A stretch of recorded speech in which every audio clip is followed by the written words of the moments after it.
અમરેલીના બગસરામાં હડાળા ગામ નજીક અકસ્માત સર્જાયો. 15 લોકો ઇજાગ્રસ્ત થતા સારવાર હેઠળ હોસ્પિટલ ખસેડાયા. ઘટનામાં એક મહિલાનું મોત નીપજતા લોકોમાં અરેરાટી વ્યાપી છે. બગસરાના પૂર્વ ધારાસભ્ય નલિનભાઈ કોટડિયા ઇજાગ્રસ્તોની મદદે આવ્યા. અકસ્માત કેવી રીતે બન્યો તેને લઈને પોલીસ તપાસ શરૂ કરાઈ છે.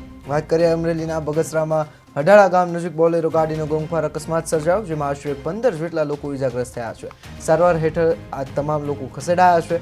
આ ઘટનામાં એક મહિલાનું મોત નીપજતા લોકોમાં અરેરાટી વ્યાપી છે. વડિયા તાલુકાના ઢુંઢિયા પીપળિયા ગામેથી ગળધરા ખોડિયાર મંદિરે જઈ રહેલ પરિવારને અકસ્માત નડ્યો હતો. અકસ્માતમાં એક મહિલાનું મોત થયું છે, જ્યારે અન્ય 10 લોકોને સારવાર હેઠળ અમરેલી સારવાર હેઠળ ખસેડાયા છે.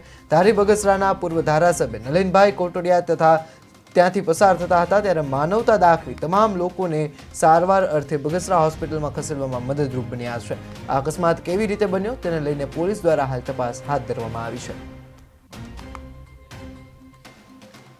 અમરેલીના બગસરાના હડાળા ગામ નજીક અકસ્માત સર્જાયો છે.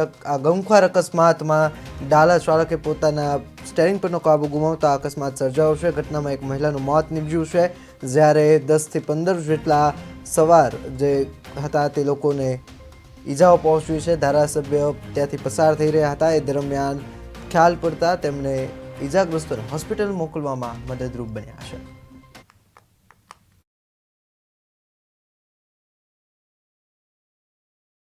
શું કહેશો, કઈ રીતે? મારું નામ મેહુલભાઈ સુખરામભાઈ સાનિયા, ગામ ઢુંઢિયા પીપરિયા. અમે પીપરિયાથી અમે ગળધરા ખોડિયારમાંની લાપસી કરવા જતા હતા અને 15 થી 16 જણા અમે જતા રહી બોલેરો ગાડીમાં.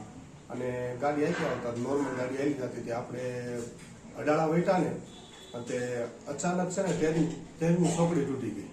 ચોકડી તૂટી ગઈ ને અચાનક, અને ટેરિંગ ફરી ગયું એટલે બેકાબુ ગાડી થઈ ગઈ. ગાડી સીધી પલટી ખાઈ ગઈ, કારણ કે ખબર જ ન રહી પછી ગાડી પલટી ખાઈ ગઈ સીધી. તમે ડ્રાઈવર છો? આ હું પોતે ડ્રાઈવર છું. શું કહેશો, કઈ રીતે? મારું નામ